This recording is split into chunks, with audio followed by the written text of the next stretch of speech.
So today is Sunday and it's a long weekend, which means I'm home alone because my family is all at camp or working. It usually happens on a long weekend.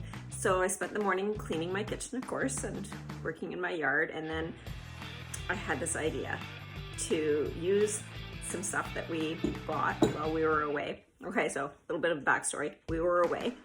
My partner, Ben, his sisters have homes in Rainy Lake. If you haven't been, you must go. Absolutely beautiful. We had a fabulous time. Thanks, Kathy, Steve, Betty, and Ron. It was wonderful. On our way home, his sister had told us to stop at this store that sells healthy food. It was the cutest place. It was run by a very lovely Mennonite lady. And in the store, I found freeze-dried strawberries. By the way, I had tried to find these in town and couldn't. And I did find these incredibly expensive macadamia nuts. I suppose going to Emo was cheaper than going to Hawaii to get the macadamia nuts though, so, you know, price is relative. So after I had finished my morning puttering around the house, I decided that I was going to make a strawberry shortcake dessert.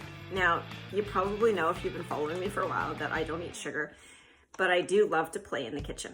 So here's what I did. I took the strawberries and the macadamia nuts and a little bit of raisins that I already had in my house, and I put them in my food processor and I just pulsed them, and this is the result. This delicious topping. It tastes just like those strawberry shortcakes on a stick that you used to get as a kid. I don't know if they still make them because I haven't looked for any desserts in 2 years. So then I just, in the same food processor, so I did the dry stuff first so that I didn't have to wash in between. And I put frozen bananas in the food processor and a little bit of salt, and I made this nice cream. So the result is strawberry shortcake ice cream, nice cream that is sugar-free and absolutely delicious. So one of the perks of being able to cook without following recipes. So that's something that I'm super proud of, that I can cook without following recipes. So I can just use ingredients that I find in the middle of nowhere while traveling back from a vacation and turn them into a really wonderful dessert.